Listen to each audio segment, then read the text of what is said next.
Assalamualaikum warahmatullahi wabarakatuh. Perkenalkan, saya Rizka Zulfika dari Prodi Manajemen dengan NIM 112110504. Saya dari kelas keempat 20 MNR. Di sini saya bersama dengan Mbak Dina Ayu selaku HRD PT Jaya Tama Selaras. Oke, sebelumnya perkenalkan saya Dina Ayu Nuramalia atau biasa dipanggil Dina ya. Jadi lebih enak nama singkat aja. Saya di sini selaku staf HR atau HRD, yang dimana di sini saya membantu saudara Rizka sebagai persyaratan untuk tugas akhir atau skripsinya. Terima kasih Bu. Nah Bu, ada beberapa hal yang ingin saya tanyakan mengenai perusahaan ini. Apakah Ibu berkenan untuk menjawab pertanyaan saya? Baik Bu, langsung saja ke pertanyaan. Apakah Mbak bisa menjelaskan mengenai profil PT Jaya Tama Selaras? Oke, jadi kalau profilnya sendiri kita nostalgia ya. Jadi sebenarnya kalau Jaya Tama itu dia bukan Jaya Tama awalnya. Jadi dia itu namanya PT Igar Jaya, yang dimana PT Igar Jaya dulu itu dia berlokasikan di Jalan Pegangsaan di Jakarta di sana. Jadi gak di sini. Nah, terus kemudian kan kita di PT Igar Jaya kan sebenarnya ada beberapa sub ya untuk produksinya. Ada gelas, kaca, terus kemudian ada kemasan plastik sama kosmetik gitu. Nah, kemudian kalau dulu kan sebenarnya kalau perusahaan-perusahaan kan banyak anak-anak perusahaan gitu kan, yang itu kayak dijual gitu ya, ibaratnya seperti itulah. Jadi sisalah beberapa yang dimana dibawa ke Jaya Tama. Intinya seperti itu ya kalau terkait Igar Jaya sendiri. Nah, kemudian di tahun 2003 barulah si Igar ini memindahkan beberapa subnya itu jadi PT Jaya Tama namanya, kayak gitu. Masih ada dasarnya atau cukup sampai sekarang? Kalau sampai sekarang sih ya masih ada ya. Kayak contohnya di produksi sendiri kita masih terima orderan perusahaan yang lain, customer lama ya, kayak gitu. Jadi apa ya, sebenarnya kalau sebuah perusahaan itu kan pasti kalau emang dijual ataupun udah berganti nama, pastinya kan produksinya nggak semuanya kan sikat ya. Jadi ada beberapa yang dibawa. Nah, yang dibawa itu yang ke Jaya Tama itu yang kosmetik sama kemasan plastiknya, kayak gitu. Sampai sekarang juga masih, alhamdulillah masih berjalan kan kalau di Jaya Tama sendiri di produksinya kayak gitu. Jadi Jaya Tama itu berdiri pada tahun berapa bukan sih? Kalau tepatnya itu tanggal 23 Mei 2003 sampai sekarang. Jadi makanya ulang tahun Jaya Tama itu diperingati setiap tanggal 23 Mei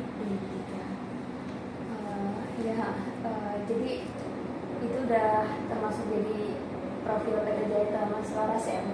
Ya, intinya PT Jaya Tama itu dia memproduksi terkait kemasan packaging plastik ya, entah itu dari kosmetik ataupun farmasi. Lanjut ke pertanyaan kedua ya Bu ya. Saya ingin bertanya mengenai budaya organisasi dan stakeholder di perusahaan ini seperti apa Bu? Jadi kalau budaya organisasi sendiri pasti kan kita punya SO ya, struktur organisasi. Jadi di situ dimana SO itu diturunkan dari direktur, kemudian ke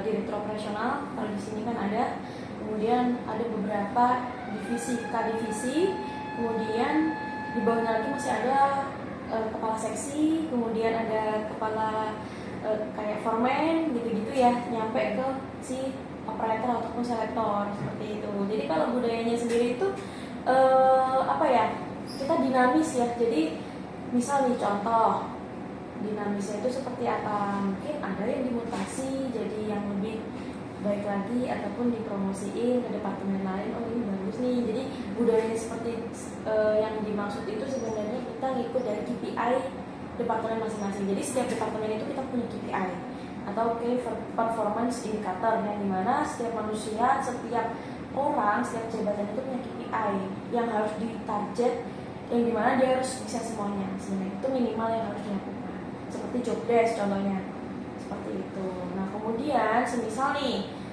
si KPI ini nggak tercapai, berarti kan dia ada gap atau ada selisih yang dimana selisih baik atau buruk. Yang maksud saya itu semisal selisih yang kurangnya nih. Nah, selisih kurangnya itu misalkan dia minim tentang pengetahuan terkait tata cara packing gitu. Nah, pasti si usernya dia pasti mengusulkan ke departemen kami atau HR untuk ditrainingin misalkan seperti itu. Jadi di mana gap yang terjadi di sebuah departemen ketika itu sering terjadi, dia pasti membutuhkan sebuah training atau coaching ya. Pasti kalau emang coaching udah nggak berlaku di dia, pasti akan ditrainingin seperti itu. Kalau untuk stakeholdernya itu? Oke, untuk stakeholder sebenarnya kan itu sebuah pemilik ya, ibaratnya stakeholder kan pemilik ya, kita memuaskan stakeholder gitu kan. Jadi kalau pemiliknya sendiri, kalau Jaitama kan ada beberapa ya, tapi mohon maaf saya nggak bisa sebutin namanya. Jadi ada beberapa yang dimana salah satunya yaitu menjadi direktur kami gitu, nah, menjadi pemegang saham seperti itu sih. Jadi sebenarnya kalau direktur itu bebas, setiap perusahaan punya kebijakan masing-masing. Namun berhubung direktur kami itu sangat pintar akan hal manufacturing, nah dialah yang ditunjuk sebagai direktur dari beberapa stakeholder ini.